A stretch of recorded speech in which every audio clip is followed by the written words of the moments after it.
এ বছরের শুরুতে সাকিব আল হাসানের সঙ্গে যুক্ত হয় আরও একটি পরিচয়। রাজনীতিবিদ হিসেবে তিনি যোগ দেন আওয়ামী লীগে। ক্রিকেটার থেকে সাকিব আল হাসান হয়েছেন সংসদ সদস্যও। কিন্তু গত ৫ আগস্ট ছাত্র জনতার গণঅভ্যুত্থানের মুখে পতন হয় আওয়ামী লীগ সরকারের। এরপর সাকিবের নামে হয়েছে হত্যা মামলা। ক্রিকেট মাঠে তার খেলা নিয়েও বিভিন্ন প্রশ্ন উঠেছে। সব মিলিয়ে মানসিকভাবে বেশ বিপর্যস্ত ছিলেন সাকিব। এর মধ্যে কানপুর টেস্টের আগে দিয়েছেন অবসরের ঘোষণা। সবকিছু আগের মতো থাকলে কি এমন সিদ্ধান্ত নিতেন?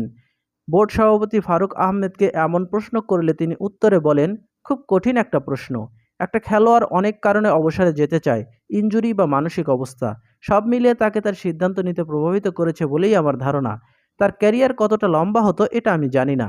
এটার উত্তর সাকিবই ভালো দিতে পারবে। সাকিবকে ছোটবেলা থেকেই দেখছেন কোচ নাজমুল আবেদিন ফাহিম।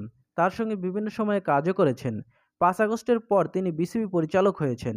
তাকে সাকিবের অবসরের ব্যাপারে প্রশ্ন করলে তিনি জানিয়েছেন, রাজনৈতিক বাস্তবতা না বদলালে সাকিব অবসর নিতেন না, ব্যাপারটা এমন নয়। তিনি আরও বলেন, বোর্ড প্রেসিডেন্টের সঙ্গে যেমন আমার কথা হয়েছে, তেমনি সাকিবের সাথেও কথা হয়েছে। আমার মনে হয় সাকিব শুধু নিজের ক্রিকেট নিয়েই ভাবছে না, সে দেশের ক্রিকেট নিয়েও ভাবছে।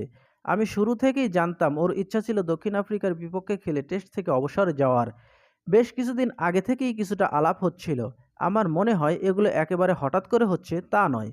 বেশ কিছুদিন ধরেই এসব চিন্তাভাবনা করছে সে। সব ঘটনা যদি স্বাভাবিক থাকতো তখন কি সাকিব এরকম সিদ্ধান্ত নিতেন? এমন প্রশ্নের উত্তরে তিনি বলেন, সব ঘটনা যদি স্বাভাবিক থাকতো আমার মনে হয় তখনও এসব কিছু হওয়ার সম্ভাবনা থাকতো। সাকিব নিজেও মনে হয় আস্তে আস্তে উপলব্ধি করছে যে ফরম্যাট কমিয়ে দিয়ে বা কম করে খেলে শারীরিক সক্ষমতার সঙ্গে মিলিয়ে আন্তর্জাতিক ক্রিকেট খেলতে হবে।